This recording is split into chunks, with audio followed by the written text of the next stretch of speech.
Greetings all. Watch carefully how this wizard lies to the group of students. This is interesting. The snake didn't do anything wrong. But in the So story, why is he Huh? he didn't come into the story that Reverend just said.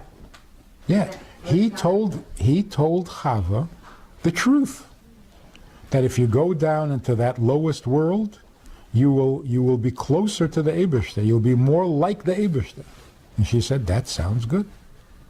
Whatever she learned from him. Yes, and he didn't say anything wrong. Why is he considered a Sahara? Yeah, why is he No. painted as a bad guy if he's not?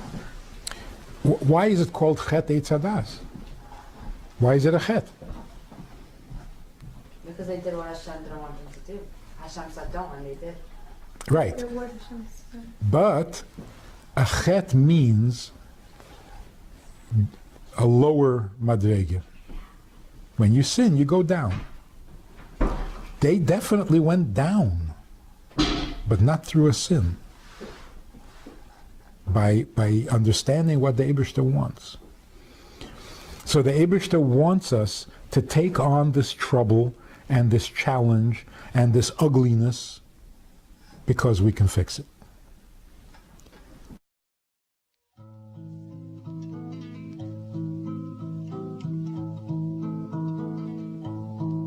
Oh, wait a minute.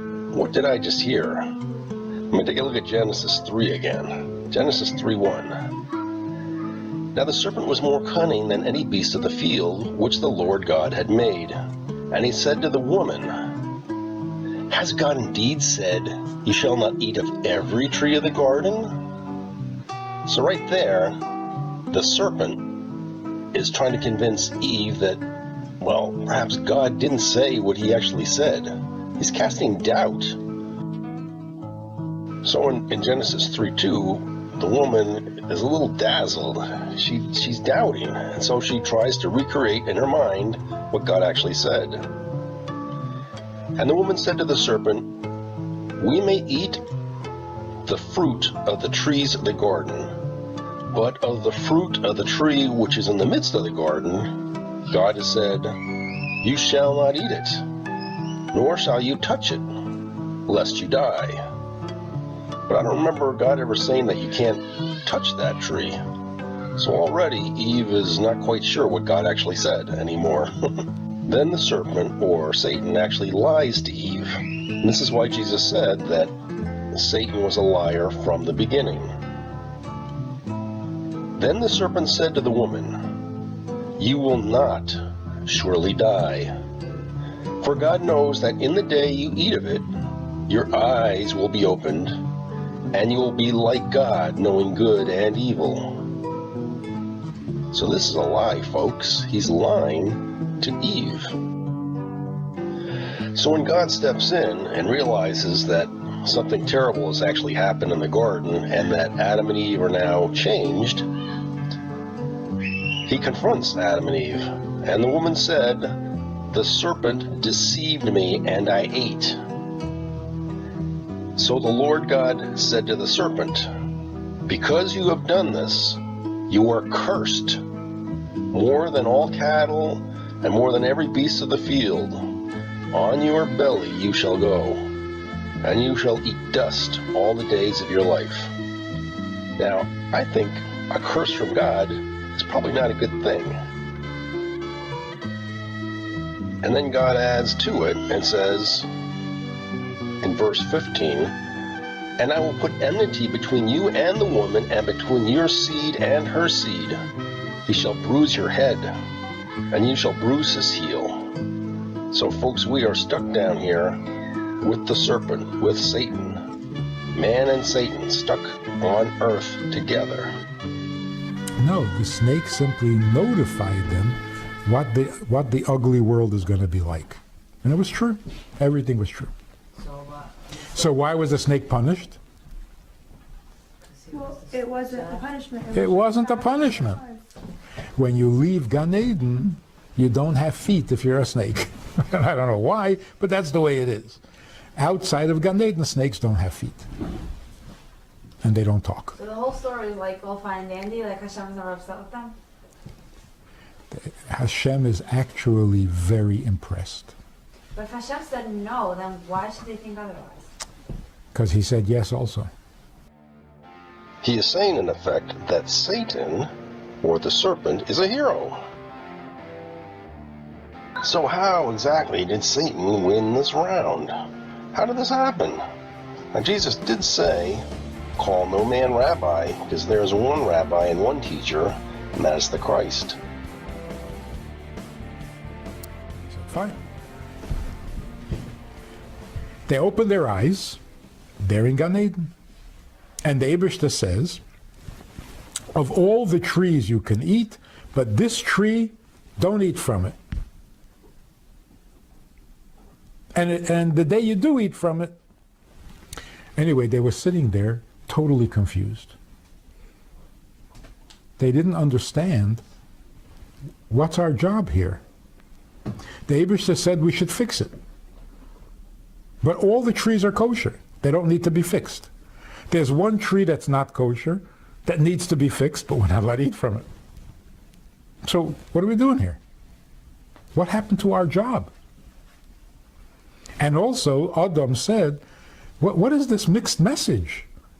Don't eat from it, do eat from it. There's no mixed message here, folks. God says, I am not the author of confusion. It's very clear. He said, do not eat from this tree or you're going to die. And that's what happened. It's simple.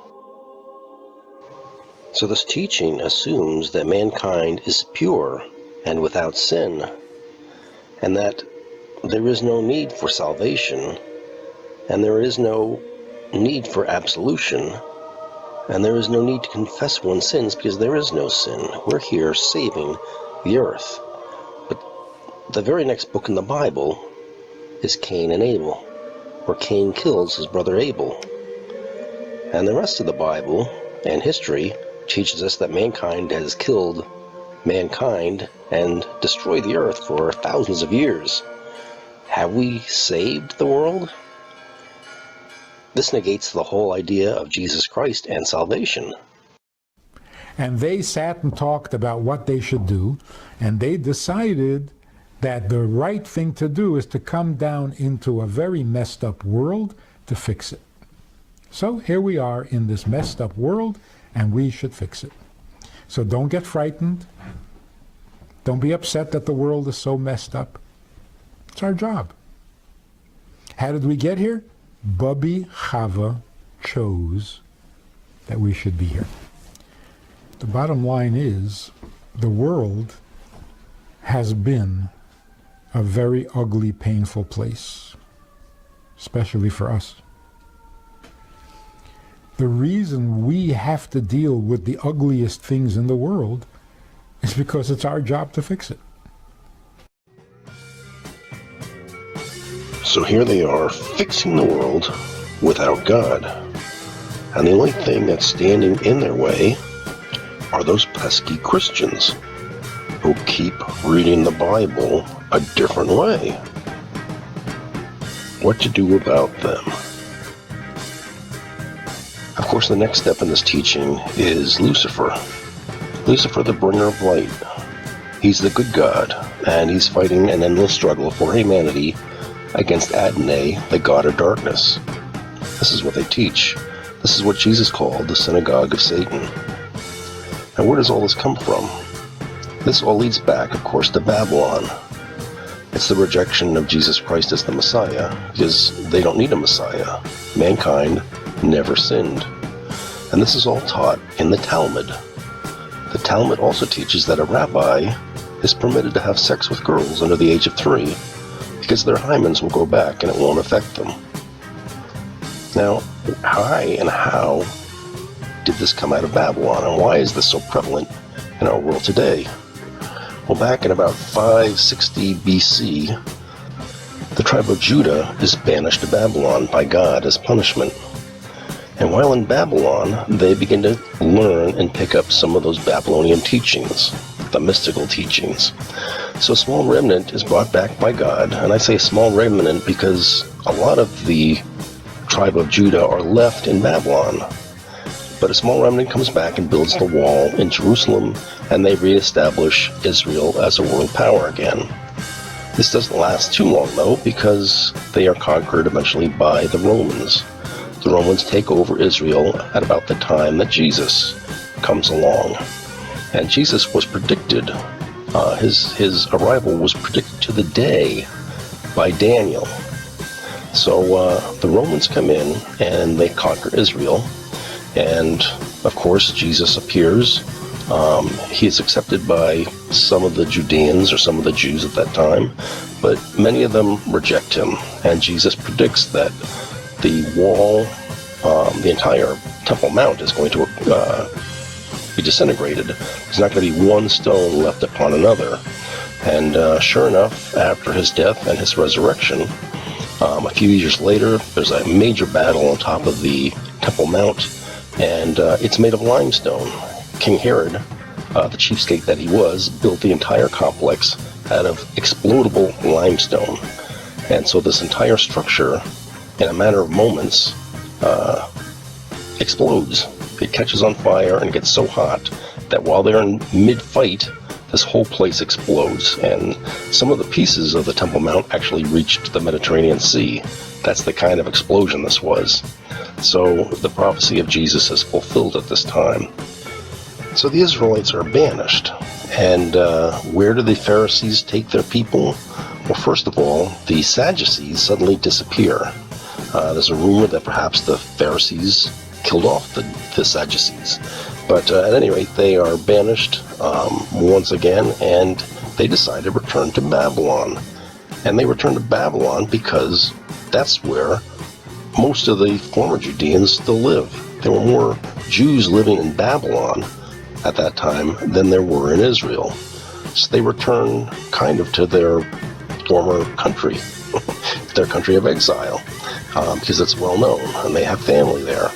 And that's where they begin to write the Talmud, and of course the Zohar, which are a combination of books which are related to our current science today, and to the teaching of demonism, demon magic, and speaking to demons. I'm going to end this video here.